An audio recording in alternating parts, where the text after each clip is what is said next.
Hello, welcome to my channel, Cozy Reads with Sarah. I am Sarah, and this week I will be reviewing Chlorine by Jade Song and the Kamogawa Food Detectives by Hirshashi Kashawai, translated by Jesse Kirkwood and narrated by Hanako Footman. Chlorine was narrated by Catherine Ho and Amani Parks. I rated Chlorine 4 stars. And this book, Chlorine, is in the same vein as It Ends With Us and Not Like Other Girls. Check the trigger warnings. This is a coming of age story. However, there is a lot of body horror. There is a lot of bodily fluids. And I found this book to be beautifully written, lyrical. I really enjoyed the honesty of the book.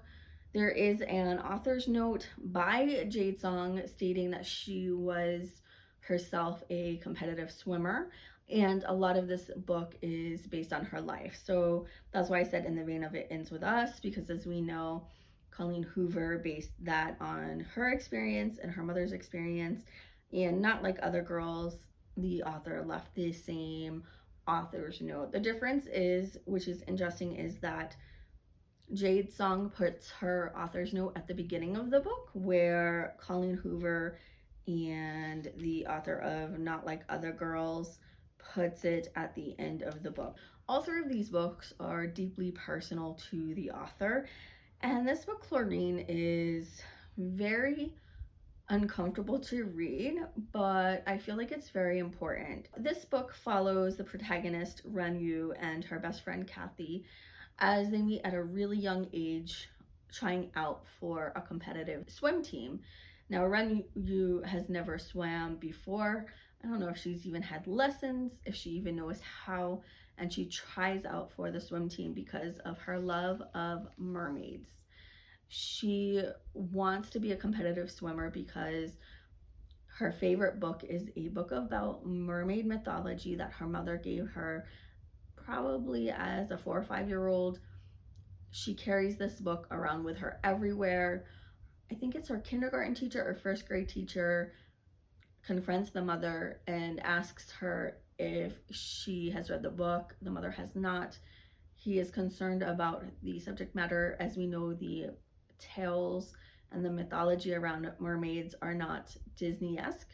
Mermaids in mythology and the stories around the world, they can be quite gruesome, with fangs and claws and luring men to their death. And so he would quiz Renyu multiple times throughout the day, in the morning and the afternoon, to see if she could still read. He would just point to a spot in the book and ask her to read it, and she could. She was quite gifted, and as we find in the book, that it's expected by her parents for her to be gifted. She is from an immigrant family. Her parents are from China, and she is, first generation Chinese American. So there are the microaggressions that she experiences as being a Chinese American by her teammates and by her classmates, by teachers. There's also the things that all girls experience by creepy men, the relationship between her swim coach, which borders on inappropriate, and he is very abusive and too touchy-feely for young girls. It's very creepy. The focus on the swimmers' bodies and her body is really zoomed in. This is, a beautifully written book, like I stated, capturing the grotesque experiences that young girls go through with their first period and all the things, all the firsts of womanhood. And it's all kind of compounded by this competitive swimming world. And there's so much in it that just makes me squirm. There's just so much grossness, and I am glad I was never a competitive swimmer. I'm glad we did not have swim class in gym. communal showers. That's disgusting. You know, Renyu and her teammates walking around with no flip-flops on and getting, you know, warts on their feet. They're sitting on the floor having shaving parties, shaving their whole bodies. Like, all I can think of is, if you got warts on your feet, how, you know, you're gonna get warts other places. Like, it was so gross. The germaphobe in me was squirming away. But I felt like this was just such a powerful story about friendship. Even though the friendship was one-sided, I think we all have experienced those one-sided friendships, or we may have thought this person was such a great friend, and then looking back, you're like, this person wasn't a good friend. So check the trigger warnings. There are a lot. On Goodreads, commenter went through all the trigger warnings, all the gross things that are mentioned. I'm not going to do that here because of the algorithm. So Ren, she really dreams of becoming a mermaid and escaping her mundane life, escaping the horrors of girlhood, escaping the horrors of being a human. And it's uncomfortably real. This is not a light and fluffy read.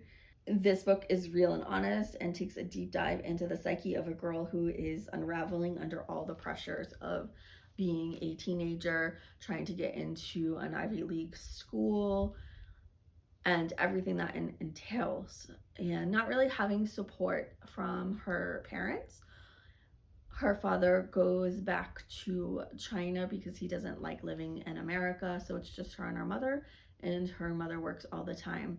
So she's going through all of these things alone, and she notes that in the story that her mother doesn't talk to her. They like to watch Chinese shows and listen to music together, but that is the extent of their bonding time. So it's pretty painful going through puberty, but then not having any support around you. Also, being one of the few Chinese American students in her school, she feels very isolated. The reviews on Goodreads are pretty polarized. People either hated it or loved it. So give it a try if you love mermaids. I love mermaids. This is why I wore my Sing with the Mermaids, Ride a Unicorn, Dance with Fairies t-shirt today, dressed up as a mermaid. I used to want to be a mermaid myself, so I really connected with Ren on that level. Obviously, I've gone through the horrors of girlhood myself. It wasn't quite as horrific in the same ways, but as we know, girlhood and being a woman is pretty horrific in and of itself. So I enjoy that lens. I like that it counters all these messages that society places on women, that girlhood is pink and roses and unicorns and all these fluffy things, when transitioning from girlhood to womanhood is a deep dive, and it's pretty traumatic. It can be. And you know, the general sexism and focus on our bodies and feeling the pressure.